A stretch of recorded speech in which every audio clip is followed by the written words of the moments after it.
So welcome back to my channel. In this video we'll be doing another set of what's in my bag. This is my new bag. This is from Afmost. I cannot pronounce it well pero nabili ko lang to sa TikTok, but as you can see, ang ganda niya. And as a heart girly, tingnan niyo naman, marami akong pa-blank-blank dyan na mga hearts. And yeah, this is how it looks like. So two-way bag to kasi pwede handbag and then may strap din siya for cross body bag. So, ayan siya. So, let's just go ahead and check what's inside. Ayan. And then, gusto ko yung pinaka zipper niya dito kasi may paganito siya. Ito yung sabitan ng kanyang strap. Wait. And let's just do this way. So, first off, let's open up our bag.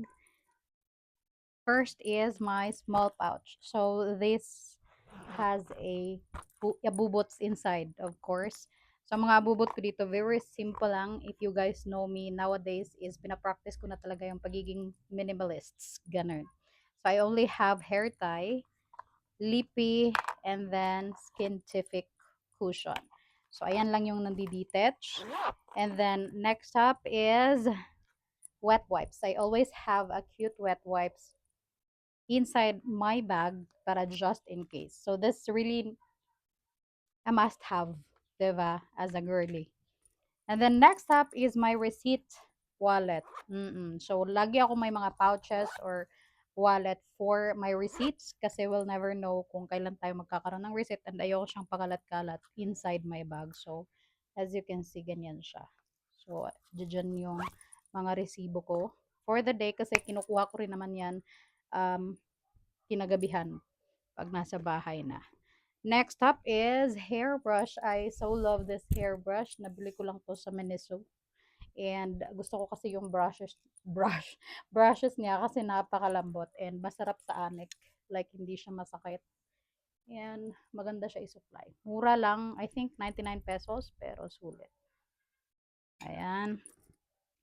41 years old na magpo 42 pero mahilig pa rin sa mga cutesy colors like pink, diba? Weird. Next up is my cute coin purse talaga to siya pero nilagyan ko siya ng susi kasi may sabitan siya for susi and then inside is andito yung iba ko pang susi like this one. Kasi ito yung beeper natin sa motor natin and then yung isa namang susi para sa ating gate. And nilagyan ko lang siya ng nail cutter. O, diba? So, ni-reuse ko siya as my lagayan ng aking susi. Ganun. Next up is, andi dito yung pinaka-strap niya. And then, next is my coin purse. Ito yung ginagamit kong coin purse nowadays. So, I got this from Celine.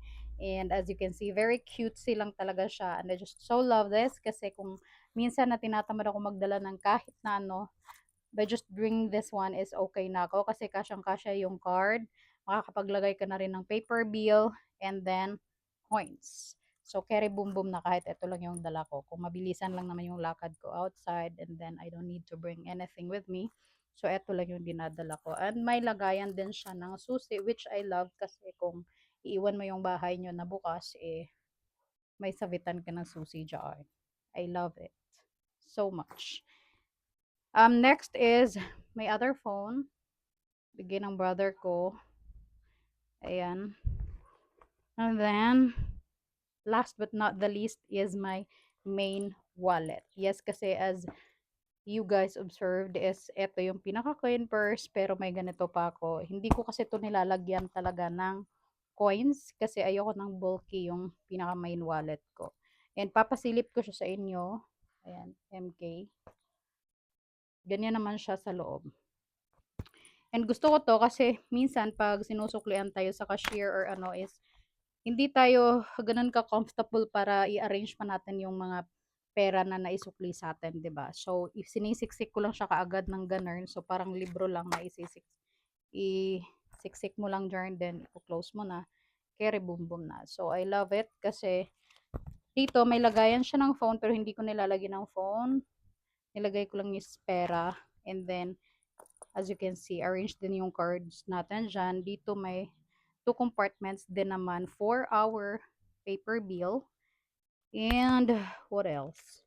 I think that's it. Kasi kahit hindi ko nilalagay yung phone dito, kasi pera yung nilagay ko, I can still put my phone kung gusto ko rin ng, eto lang yung dadalhin ko. I can still put my phone inside. Oh, tingnan nyo. And it still closes well. O, diba? Bongga. Kaya love na love ko rin tong wallet na to nowadays. Nagpapalit-palit lang naman ako ng mga wallet, pero eto na yung parang nagtagal sa akin ngayon. And then, in this part naman is yung zip compartment niya. Intended for the coins, pero ang nilalagay ko is, ayan siya. Konting coins na yung mga pampaswerte lang na coin, ganon. So, papakita ko yung sample ng pampaswerte. Ito, Year of the Horse tayo, so may ganito ako. Ewan ko kung naniniwala kayo, if hindi ko pipilitan, but I have this one. And mula nang nagkaroon ako dito is, parang gumana naman siya. Hindi parang gumana talaga siya kasi nakakapag-ipon na tayo. Charis. Naniniwala ako sa mga ganyan. And then, mga bagong denomination, bagong coins na in different denomination. Yun lang yung laman ng coin purse na to. And then, meron din pala akong ito, pendant. Yun. So, that's it. Ayun lang naman yung laman ng bag natin for the moment. Ibalik lang natin ng very, very quick. Ayan siya.